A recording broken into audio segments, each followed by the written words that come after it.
This is the story of a woodworker's toolbox that I made a long time ago. Hi, Father Hall here. I have with me today a toolbox. And this toolbox I wanted to show you because it's not anything special as far as toolboxes go. Specifically, this is a carpenter's toolbox. A carpenter would have, or a woodworker's toolbox. He would have his woodworking tools down here, and maybe up here, some things like some nails and screws, maybe some wood glue. So this carpenter's toolbox is something that I made when I was in 8th grade. It measures 26 inches long and 10 3/4 inches wide. So just some basic measurements there. I made when I was 14 years old, again, when I was in 8th grade, in a class, well, it was an agriculture class. So I grew up in a school that had an industrial arts department, and the agriculture classrooms were right next to that. So things about farming. And so students who took those kinds of classes learned how to make things, how to repair things, to get us accustomed to using machines. So we made toolboxes one year, and I remember all of my friends in that class. I remember that year very well. I remember making these toolboxes. It's nothing special for wood. In fact, it's just basically plywood, even the ends here. Of course, the dowel here in the middle that makes the handle, that's not plywood, but everything else is just plywood, nothing special, and a pretty basic design, as you can see. And also in those classes, we took our opportunity to learn other things like how to weld. So I learned how to weld with a gas welder and a welding rod, and also to braze, again with a gas torch and a brazing rod. And so all kinds of projects that we had. And this is just one of the projects that we made. So I don't remember bringing this home from school as an 8th grader. Of course, 8th graders are pretty busy, right? I'm sure it was graded with all of its little imperfections and things that didn't quite work out right, but not a bad toolbox after all. It is a 36-year-old carpenter's toolbox. Wouldn't you think it appropriate that a priest should have a carpenter's toolbox? After all, Jesus of Nazareth was son of Joseph the carpenter.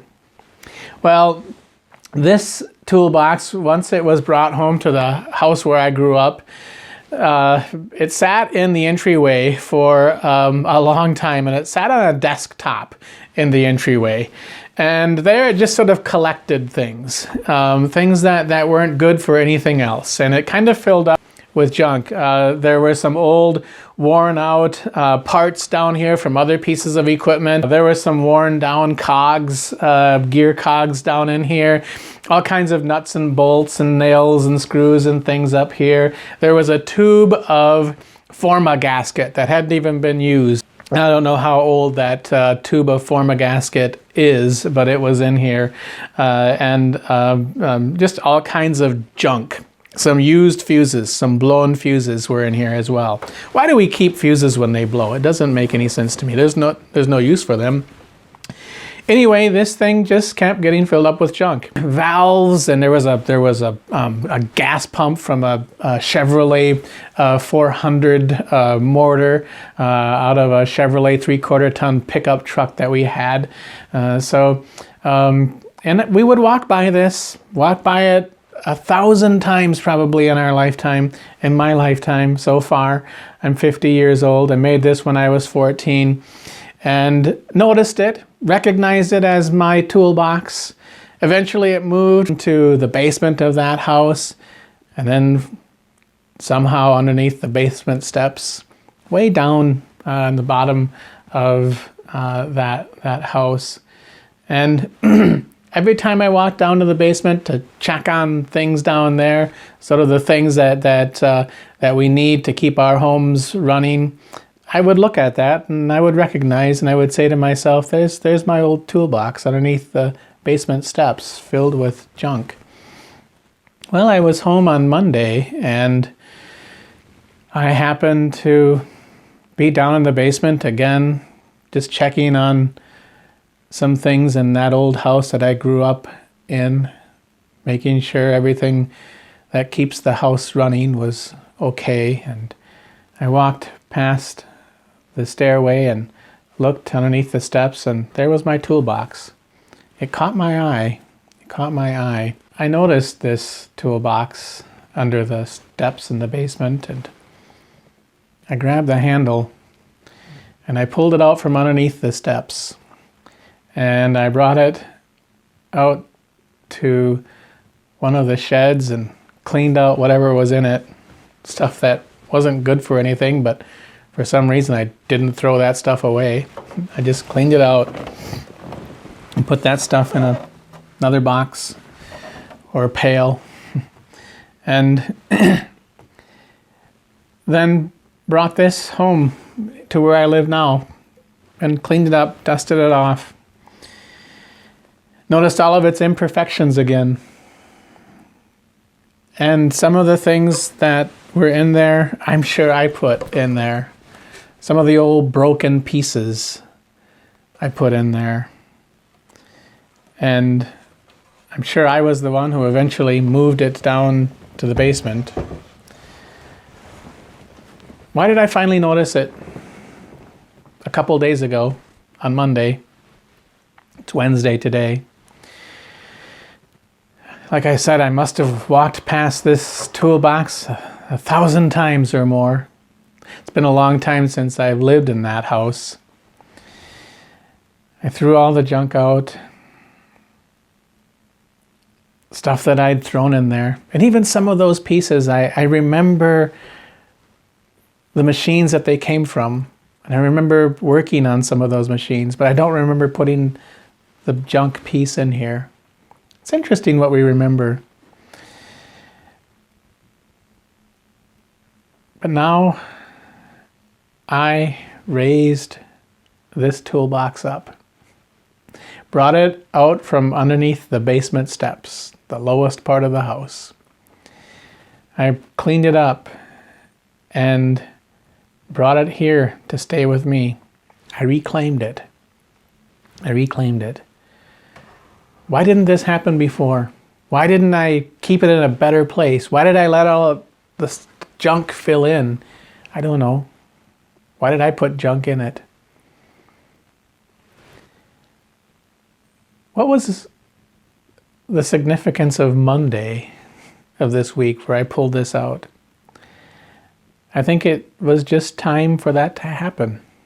It was just time for me to notice this old toolbox again and raise it up, clean it off, and appreciate it. I never lost appreciation for this. I always knew that it was my toolbox. I was always proud of it in the depths of my heart. But I never did anything with it. Sometimes we feel like we're forgotten about.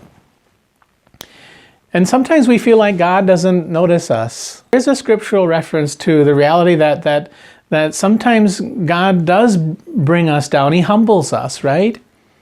Only later to exalt us, to raise us up, to reclaim us, and to wash us off with the blood of Jesus Christ, and to see us with all of the characteristics that we had from the moment that He created us, that we still have and will always have. Sometimes we call those characteristics imperfections, but I'm not so sure that God does call them imperfections.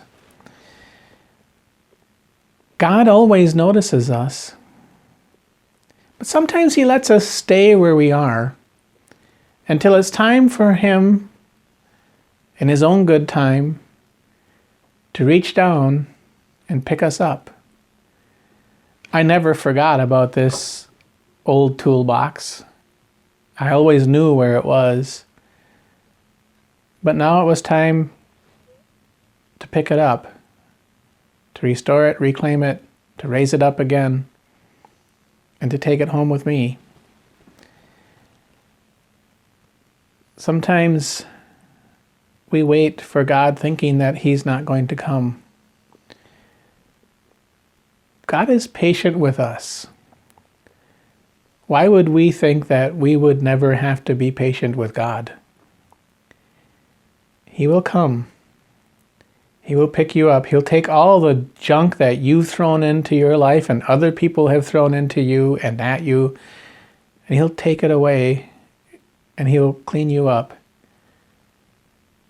and He'll wash you, and He'll restore you, and He'll reclaim you, and He will bring you home to Himself.